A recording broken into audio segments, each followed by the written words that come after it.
And hey, no days off, all gas, no brakes, all the cliches. We're here on Labor Day because we need to break down Alabama being victorious 44-13 over the number 14 Miami Hurricanes, making it look easy for the most part.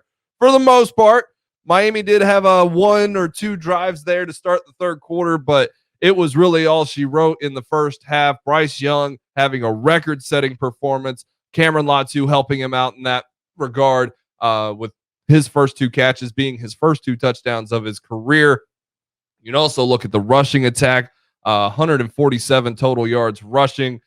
So much to kind of be enthralled with when it comes to what this Alabama football team got done. And to be honest, what kind of excited me the most is Alabama was the one team that went in with expectations this year and met them week 1. Sure, it's one game. You can't get too totally bent out of shape and too totally enthralled. It is one game. But when you kind of just take a step back and realize everything that happened to the Atlantic Coast Conference this weekend, it went terribly for them. It went terribly for LSU. Texas had to fight with Louisiana. Notre Dame had to fight with Florida State. Ohio State had to fight. Oregon had to fight. All these teams had to fight. Georgia and Clemson played to a 10-3 game. No offensive touchdowns. This is 2021, babe. Like, I enjoy the defensive showdown. But I also know and understand if you want to win a natty, you're going to have to keep up with Alabama, who just put up 44. And they're going to keep doing it. They're going to keep doing it. There's no, but Alabama's just going to run through their schedule, as a benefit based off of what happened to them. Because that's what Georgia has to say now. That's what Clemson has to say now. That's what Notre Dame has to say now. That's what Oklahoma has to say now. Ohio State. Oh, well, yeah, they didn't look great, but at least they're going to run through their schedule. Are you so sure about that? Are you so sure about that? 2 through 130. Big question marks all the way around. At number 1, 0. Okay. Maybe I'm being a little bit biased there. Maybe I'm being a little exaggerated in that statement because, yes, there are questions and concerns to take out of Alabama's victory over Miami, most of them being injury related. Chris Allen likely out for the season with a foot injury. I tried to watch it back. Seemed like his foot kind of just got pinned underneath De'Aaron King as his weight kind of came straight down. His foot was kind of caught in the turf. It's really hard to make out, though. I thought it was from being stepped on by the right guard, but that was the other foot that did not go in a boot. But regardless, Chris Allen, thought he had the first of many sacks for this season. Thought he was just going to have a breakout season, and he was playing so well in the game too. Him and Will Anderson are such complements to one another with the experience and the tenacity, and both of them being just incredible pass rushers. It's really unfortunate for Alabama that this is the way that this went. But it is football. It is a game of attrition. Oftentimes it does come down to who can stay healthy and who can persevere through those situations, right? I mean, Alabama in 2019 might have won a national championship had Tua not gone down. So things kind of happen the way they do, and you got to move on. But looking behind Chris Allen, Trey Sanders, I'm a fan. First of all, he was already in the starting rotation. He was filling in for Will Anderson and Chris Allen multiple times in the first half. But once Allen does go down with the injury, he steps in and he takes over that role for pretty much the entire game to that point. Chris Braswell filling in more so for Will Anderson because he is a better pass rusher. He's not quite a complete football player just yet. That to be said, though, Trey Sanders not complete yet either. What I saw out of Trey Sanders was a guy that is incredibly intelligent. First of all the cliches. All the cliches. Locker room guy. He's incredibly strong. He's incredibly intelligent and mature in the playbook, right? you can't escape it. It's just the reality of the situation. That's the way he played. His pass rush moves, non-existent. And that really does worry me. Did not see many rips, many pulls, many swims, spins, none of that. Didn't see it. And that is concerning because, man, those Miami offensive linemen, those 190 starts did not prepare them for Alabama's pass rush at all. They were getting whooped all day. Drew Sanders, though, it was a lot of, speed and a lot of bull. And that doesn't cut it as a pass rusher, even against an offensive line that's playing poorly. That said, he did manage to put some pressure on D'Eriq King and kind of disrupt plays. But if you want a sack, you need to start taking some pointers from number 31 because he has a full arsenal of pass rush moves, and he used them all day. And if D'Eriq King was 3 inches taller, hell, maybe even 1 inch taller, then Will Anderson would have had the 2.5 sacks that I thought he should have had. I think he just finishes with 1.5, pairing up for the sandwich sack and then one of his own later in the game. That being said, Will Anderson had a profound impact on the game, led the team in tackles, which is insane for an edge defender, especially a guy that offense is trying to avoid. But the most devastating thing that Will Anderson did in that game was cost Zion Nelson tens of millions of dollars because that kid ain't going to be a first-round pick after Saturday afternoon. Offensively, I'm a big I told you so guy. I'm a big pat myself on the back guy. Jamison Williams, I told you don't sleep on J-Mo. 4 catches, 126 yards, a 94-yard touchdown. Called the first 2 play of the games too. First handoff to B-Rob, sling it deep to J-Mo. J-Mo unfortunately gets his feet tangled up underneath him. But all that to be said, there's weapons on this team, and we kind of have an idea of who they are. Very pleased with the way that Cameron Latu stepped into that role. Jaleel Billingsley, when he did finally get on the field, he took advantage of those opportunities and created a seam for Trey Sanders that allowed Trey Sanders to pick up some extra yardage and eventually a touchdown. Big deal for Trey Sanders, man. I know a lot of folks look at Mackenzie Milton last night as they absolutely should. What Mackenzie Milton did last night is historical. It shouldn't matter that the Seminoles lost the game. It shouldn't. Recognize that what Mackenzie Milton did last night was absolutely insane and absolutely worthy of a 30 for 30. By goodness, because he's helped other athletes in the NIL field. He's waited over 1,000 days to get back on the field.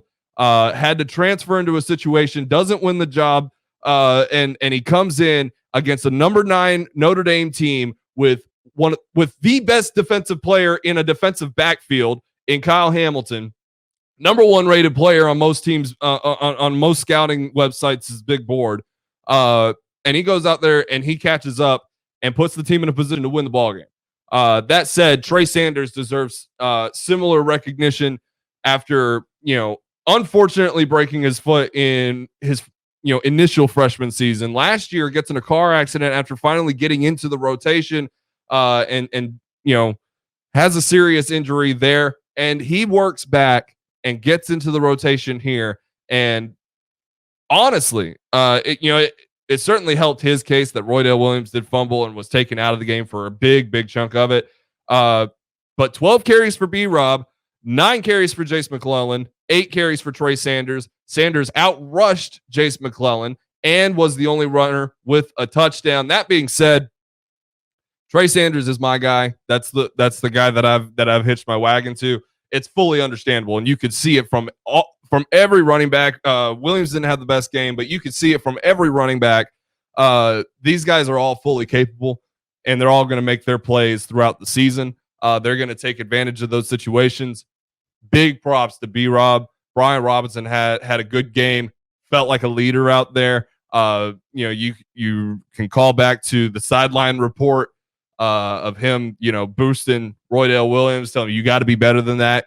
This is Alabama. You hold on to the ball. And that coming from a guy who's had fumble issues in the past. He understands, man. You don't want to be in a running back by committee like this and be the guy that put the ball in the turf. He knows all about that. So for him to tell you that Roydell's going to have to take that in and put it into action, hold on to the ball better. But overall, man, you could go on and on and on about this team. Jalen Armour-Davis, Bryce Young himself. I mean, it really didn't even talk that much about the freshman quarterback who threw for 344 yards and 4 touchdowns and had an insane performance. I think if you're still doubting Bryce Young, you need to go to the eye doctor immediately. I was playing Warzone with my buddies over the weekend, and he's a Texas fan and an Alabama fan, so he's a little bit broken. But he's like, man, I don't know about Bryce Young, man. I think I saw a good quarterback. I don't know if he's elite yet. He's like, I was wrong about Tua too, so we'll see.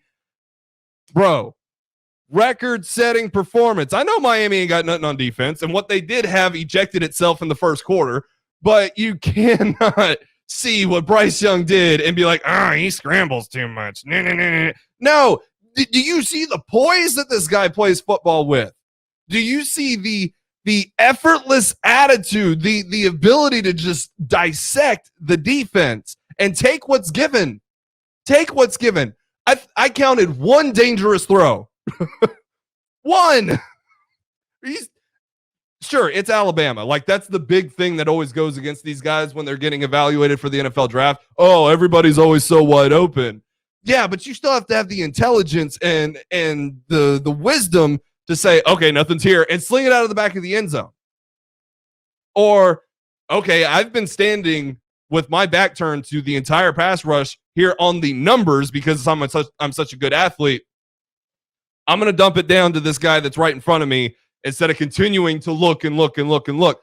I mean, you can say, I don't want him to scramble because I'm scared he'll get hurt. Did you see how many times he actually got hit in that ball game? And he took some crushing hits after he threw the ball. He really did. And he got up every single time. We can't be the same fan base that defends Devontae Smith to our dying breath that he'll survive the NFL because we saw all the hits that he took and the fact that he was 175 pounds soaking wet didn't matter. And then turn around the next year and be like, Bryce Young is too small.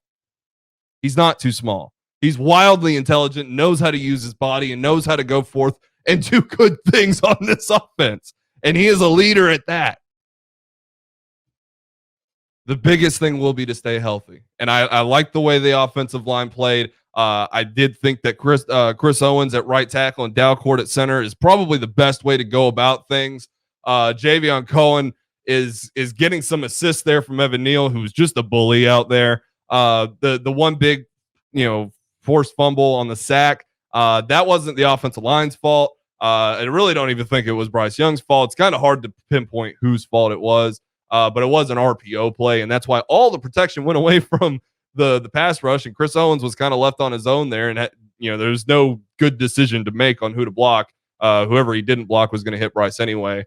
So that was just an unfortunate play call against a good defensive call. But overall, man, this Alabama game got me extremely hyped and got me to the point where it's still Alabama and everybody else, and that's a painful thing because you can look through the rest of college football and say, wow, that was really an exciting weekend. A lot of tough games for some top opponents, and that's kind of the way that you want to see it.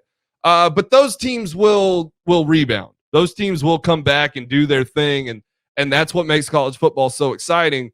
Is to kind of see the evolution of these football teams throughout the season. We can't just dismiss a lot of teams because of what happened on week one. Miami, very likely to run the table and be in the conversation for the college football playoff at the end of the year.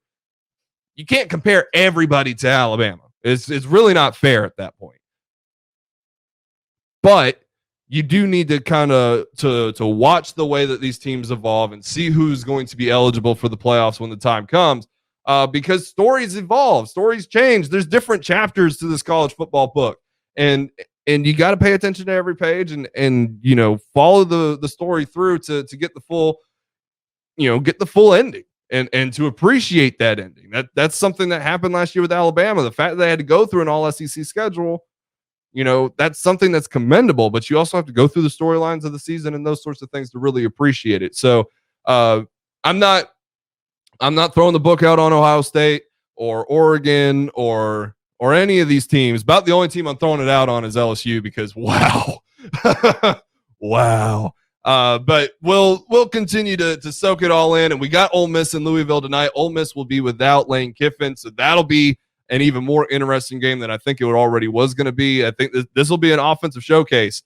So if you were kind of annoyed by Georgia and Clemson on Saturday night, and you appreciated the serious balance last night with Florida State and Notre Dame, both teams playing good offense and good defense, you'll come into this Ole Miss game and say, wow, that's a lot of offense. But regardless, your phone calls next 40 minutes, 205-342-9904. You can join us in the streams as well at Off the Edge 109 on Facebook, Twitter, and YouTube.